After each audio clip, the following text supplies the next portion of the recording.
Chris Hansen, Dateline NBC.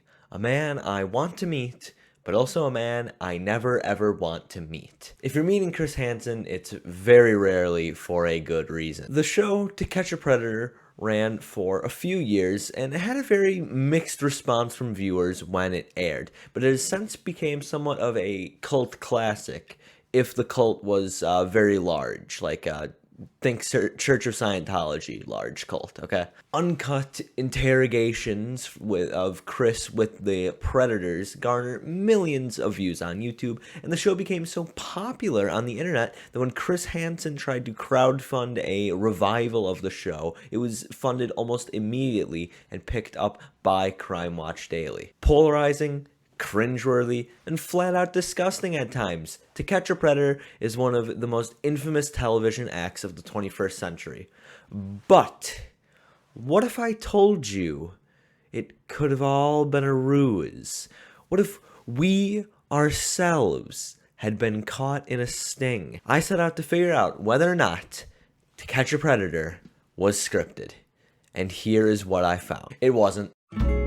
No, but seriously, the show was very much real, as were all of the chat logs. You can find most of the chat logs still on the Perverted Justice website, which looks like it hasn't been updated since 2007 when the show ended, but they're there. The chat logs, the arrests, even the prison sentences these predators faced, all of them 100% real. But people are skeptical. Back when it first started, people are skeptical of how real the show was, and even now there are people that ask, was this show actually real?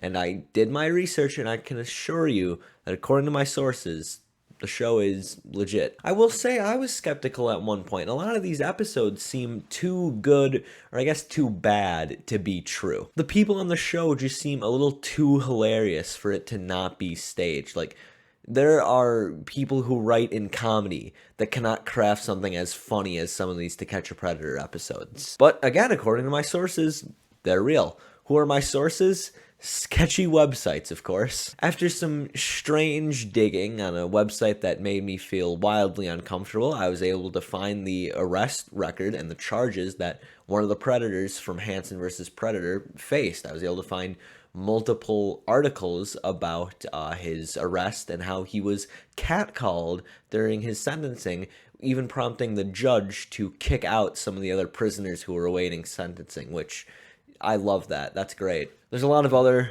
similar pages for these other predators, and most of the predators from the Hansen versus Predator stings are still registered as sex offenders, and they have a lot more information readily available about them.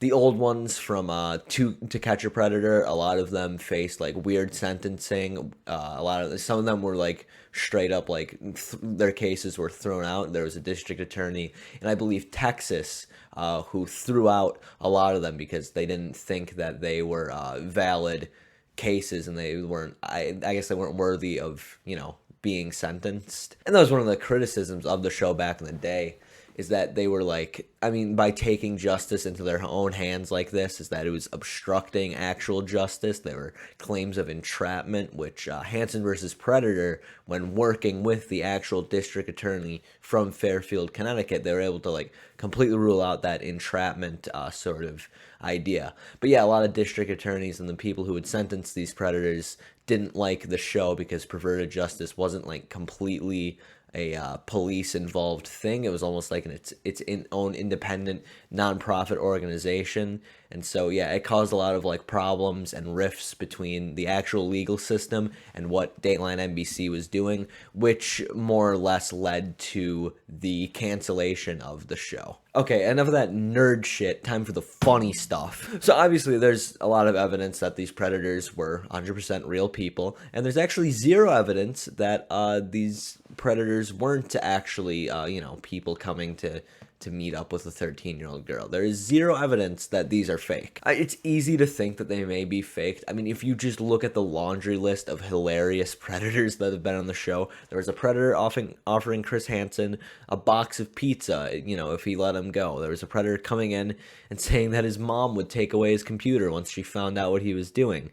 A predator coming in, getting naked, being arrested, and then years later being caught again. Some of these are so hilarious, it feels more like a sitcom rather than something that would air on Dateline NBC. But luckily, all of these were indeed real, no actors, and I can't imagine there would be any actor who would play a child predator on a news program. That would be the worst PR you could ever get. But yeah, no fakes, just a bunch of stupid ass pedophiles getting busted. And yes, not all of them were brought to justice. And yes, NBC exploited pedophiles for ratings, but at the end of the day, the goal was to make good television.